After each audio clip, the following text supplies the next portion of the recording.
Delaware Blue Hens versus Jacksonville State Gamecocks. The Delaware Blue Hens and Jacksonville State Gamecocks meet in a compelling mid-season Conference USA showdown at Amherst Stadium, where both programs are looking to define their identities and sustain momentum as the second half of the season begins. For Delaware, this game represents an opportunity to rebound from a tough conference loss and reassert itself as a balanced, disciplined team capable of challenging for a top-4 finish in its inaugural CUSA campaign.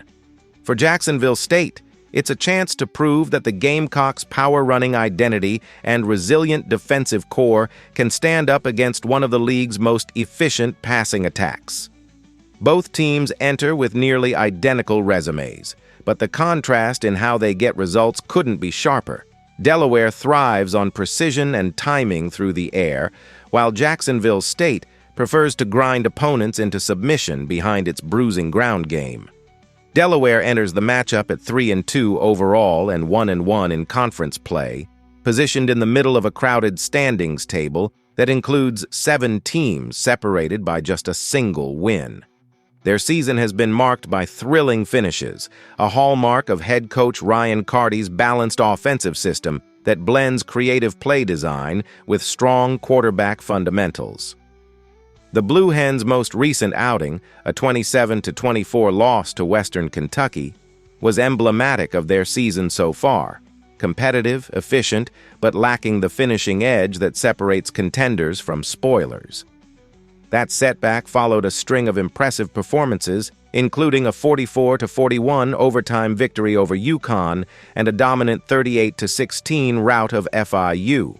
Delaware's offense has consistently put up points, but situational execution, particularly on third downs and red zone possessions, remains an area of focus heading into this matchup. Jacksonville State sits at 3-3 overall and 2-1 in conference play, a record that speaks to both promise and inconsistency. The Gamecocks opened the year strong, defeating Liberty 34-24 and Murray State 45-10, before hitting turbulence with consecutive losses to Southern Miss and Georgia Southern, where their defense struggled to contain opposing passing attacks. Their 29-27 win over Sam Houston last week stopped the bleeding and offered a reminder of what this team does best: run the football, control the clock, and rely on opportunistic defense to win close games. Head coach Rich Rodriguez has leaned heavily on a veteran offensive line and star running back C.J. Cook, whose combination of power and agility makes him one of the most dynamic backs in the conference. At quarterback, Delaware's Nikki Minicucci has quietly put together a stellar campaign, throwing for 1,379 yards with 8 touchdowns against only 3 interceptions, while completing nearly 63% of his passes, 120 for 186. Minicucci's poise in the pocket and willingness to take what defenses give him have kept Delaware's offense balanced and efficient. His favorite target, wide receiver Kaimari Duplessis, has been a reliable downfield threat with 22 catches for 340 yards and 2 scores, while tight ends and slot receivers have contributed effectively in short yardage situations.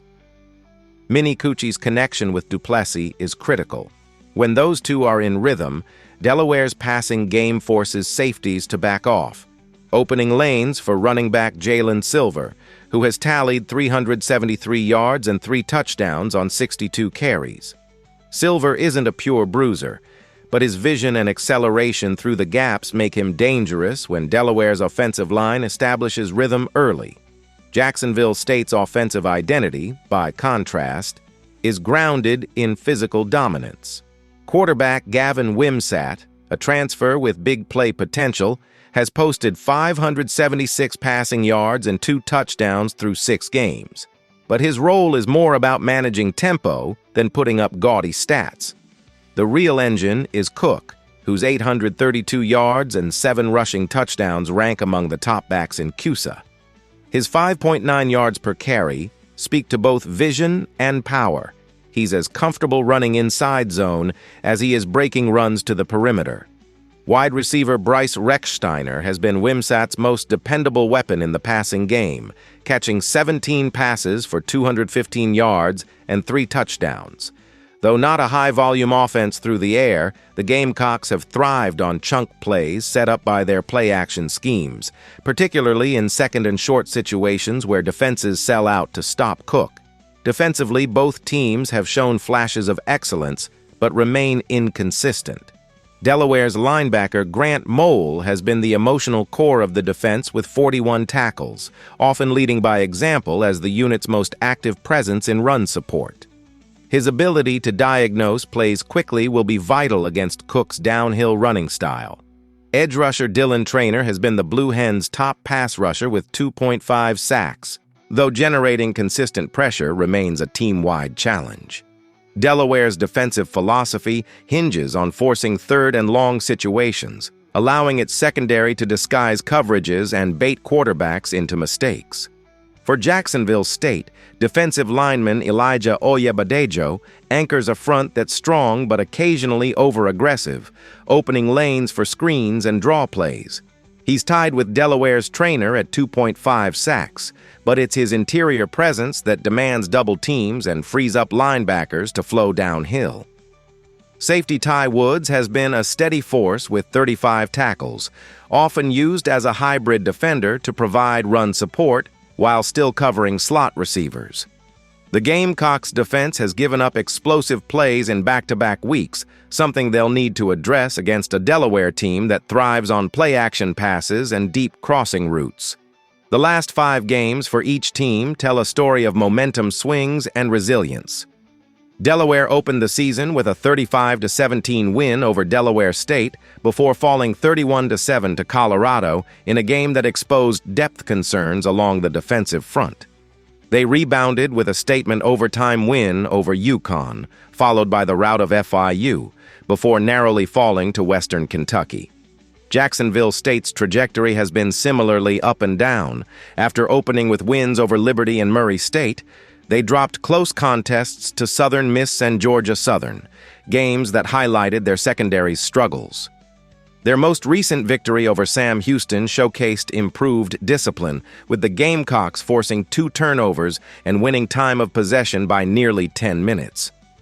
In the Conference USA standings, Western Kentucky leads the pack at 3-0, with Kennesaw State close behind at 2-0.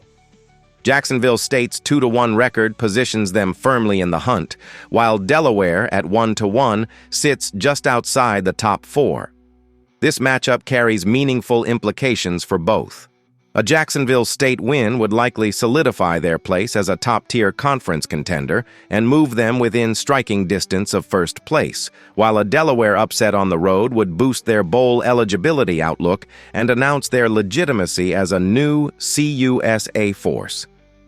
The parity across the conference makes every head-to-head matchup critical, and with both teams hovering around the .500 mark overall, postseason implications loom large. Depth and endurance could be decisive. Delaware's offensive rhythm depends heavily on Minicucci's protection, and while their offensive line has held up reasonably well, Jacksonville State's front 7 presents a physical test. Expect Delaware to use tempo and quick-release passing early to neutralize the pass rush. Conversely, Jacksonville State's run-heavy approach tests defensive stamina, particularly in humid Alabama conditions.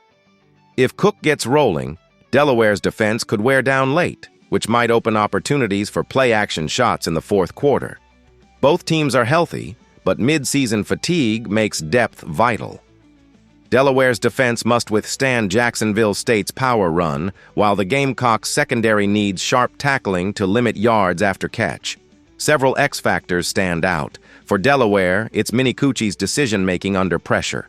When he avoids forced throws and spreads the ball efficiently, the Blue Hens' offense hums. For Jacksonville State, it's Cook's workload. If he can surpass 100 yards and control tempo, the Gamecocks' chances improve dramatically. Special teams and turnovers could decide this one. Both teams struggle on kick coverage, and Delaware's +3 turnover edge contrasts with Jacksonville State's costly recent giveaways.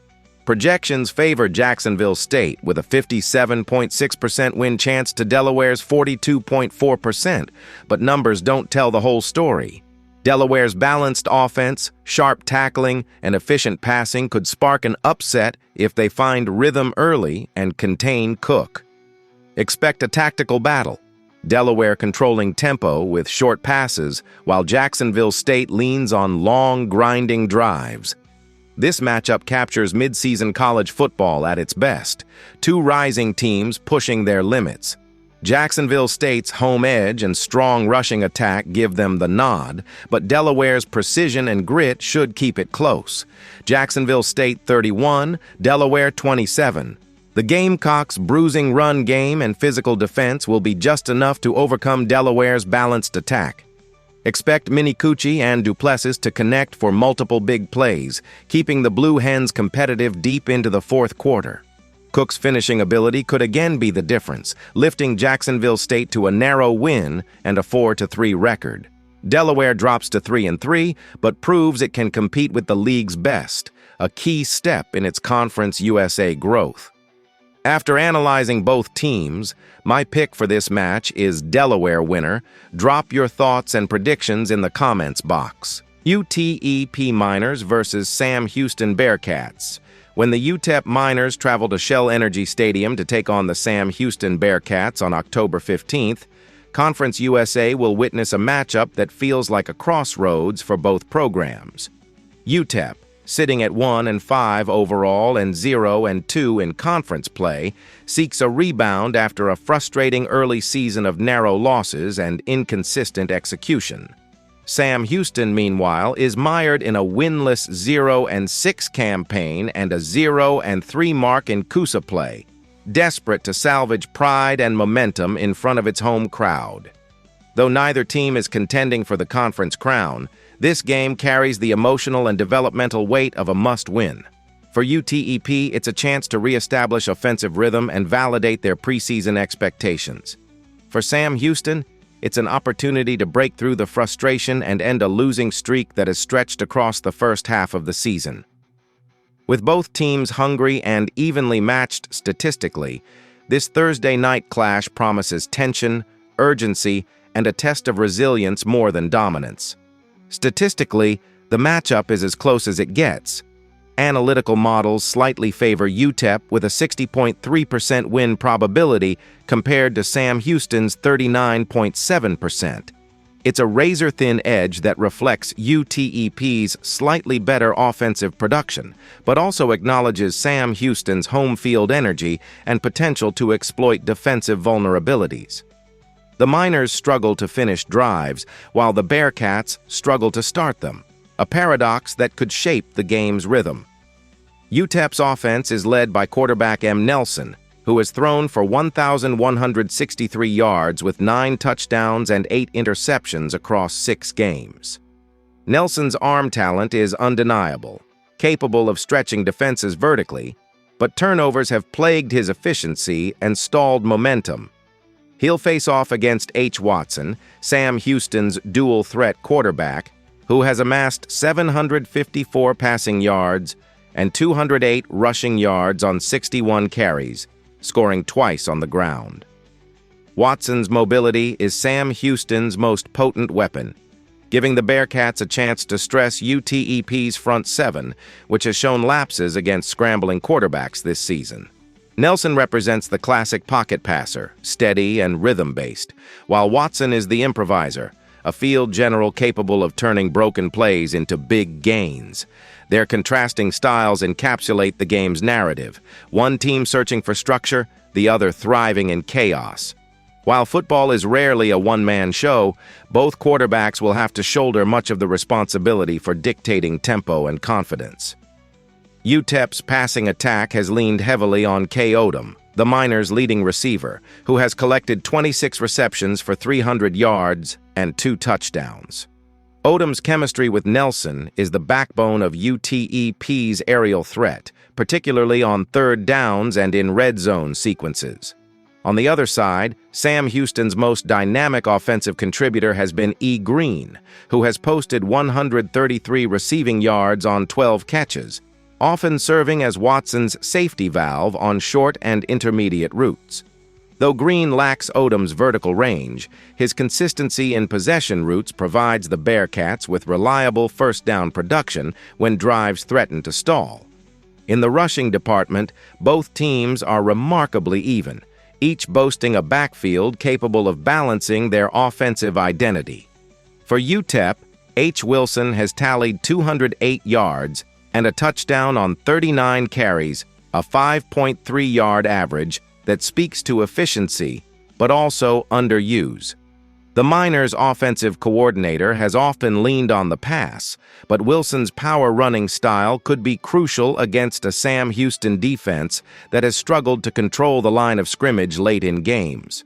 Watson, doubling as Sam Houston's leading rusher, symbolizes the Bearcats' creative use of quarterback-designed runs, though that reliance also signals a lack of depth and consistency in the running back core. Defensively, both programs have individual playmakers, but lack collective consistency. UTEP's defensive back, U. Ezeani, has been a standout in pass rush situations with 4 sacks, providing a rare spark from the secondary. His ability to blitz from multiple angles could disrupt Watson's rhythm and force hurried throws. Meanwhile, linebacker M. Davey anchors the Miners' front 7 with 63 tackles, embodying their high-effort but overworked defense. For Sam Houston, C. Chidi leads their defensive front with 2 sacks and linebacker A. Fish has compiled 40 tackles, serving as a steady presence in the middle. Yet, despite these bright spots, both defenses have been porous in key moments. UTEP giving up late drives, and Sam Houston struggling to get off the field on 3rd down. Looking at recent form, both teams are limping into this matchup. UTEP has lost 4 of its last 5, including a tough 19-8 defeat against Liberty and a 30-11 setback to Louisiana Tech. Their only highlight was a 42-17 win over UT Martin in early September, showing what they can do when execution clicks. Sam Houston, by contrast, has endured a winless stretch that includes competitive losses against Jacksonville State, 27-29, and New Mexico State, 37-10, but also blowouts, such as the 55-0 rout by Texas. The Bearcats' inability to sustain drives has resulted in fatigue and late-game collapses, a pattern that must be corrected if they hope to secure their first win of the season. In the Conference USA standings, both teams find themselves near the bottom. UTEP sits tied for 9th with an O-2 conference mark, while Sam Houston anchors the table at O-3. Western Kentucky, Kennesaw State, and Jacksonville State have separated themselves atop the division, leaving teams like UTEP and Sam Houston fighting more for pride and developmental growth than postseason viability. Realistically, neither team is in the playoff conversation, but both can use this game as a springboard toward establishing momentum for next season. For UTEP, a road win could restore confidence in head coach Dana DeMel's system and quiet the noise surrounding offensive inefficiency. For Sam Houston, a victory would be monumental, a symbolic turning point for a program transitioning through growing pains in the FBS. Injury concerns also play a subtle but critical role. While neither team reports catastrophic losses, both have been dealing with depth fatigue. UTEP's defensive rotation has been stretched thin due to minor leg injuries among its linebackers, forcing Davey into heavier snap counts. Sam Houston's offensive line depth has also been tested, leading to protection issues for Watson. These under-the-radar limitations could define the trenches, an area often overlooked in pre-game analysis, but pivotal once kickoff arrives. The X factors in this matchup are multifaceted. For UTEP, it begins with ball security. Nelson's 9 touchdown passes are overshadowed by 8 interceptions, many of which have flipped momentum in close games. If he can protect the football, UTEP's superior offensive balance should carry them. The second is defensive containment of Watson. Eziani's blitzes and Davies' tackling discipline will be tested by Watson's improvisational ability. If UTEP keeps him inside the pocket, the Miners will likely dictate tempo. For Sam Houston, the key lies in early scoring. The Bearcats' offense has too often played from behind, forcing Watson to press. A strong first quarter could alter the psychological landscape, giving Sam Houston the confidence to sustain drives. Additionally, turnover margin looms large. Sam Houston's defense has struggled to generate takeaways, and against a UTEP team prone to mistakes, this is the clearest path to an upset. From an analytical standpoint, UTEP's slight statistical edge in total offense and defensive efficiency supports their favored status. They average approximately 340 yards per game compared to Sam Houston's 285, and their turnover differential, while negative, is marginally better than the Bearcats. Yet, Sam Houston's home field advantage, combined with UTEP's road inconsistency, introduces uncertainty. Shell Energy Stadium is expected to host an energized crowd despite the team's records, and for a young Bearcats squad, that support could translate into emotional momentum. Overall, UTEP holds the tactical edge. Nelson's poise, Odom's consistency, and Wilson's steady rushing give the Miners a balanced offense Sam Houston has yet to match. If UTEP's defense can avoid costly penalties and maintain gap integrity, they should limit Watson's scrambles and force the Bearcats into predictable passing downs. Sam Houston's path to victory depends on breaking that predictability, using designed quarterback runs, quick passes to Green, and aggressive defensive fronts to rattle Nelson early. In the end, this game feels destined to be decided not by raw talent, but by execution in key moments. Both programs are searching for identity, leadership, and rhythm. For UTEP, a win would signify progress, however modest, in stabilizing a season teetering toward disappointment. For Sam Houston, victory would provide validation, a tangible sign that their FBS transition is moving in the right direction despite the record. UTEP 27, Sam Houston 20. Expect UTEP to lean on Nelson's experience and Wilson's downhill running to control time of possession. Sam Houston will make it close through Watson's dual-threat creativity, but the Bearcats' defensive inconsistencies and limited offensive depth are likely to cost them late. Don't count out Watson and the Bearcats. If they force turnovers and start fast, an upset is possible. UTEP has the edge on paper, but Sam Houston's drive for a first win makes them a dangerous underdog under the lights at Shell Energy Stadium. After analyzing both teams, my pick for this match is UTEP Miners winner. Drop your thoughts and predictions in the comments box.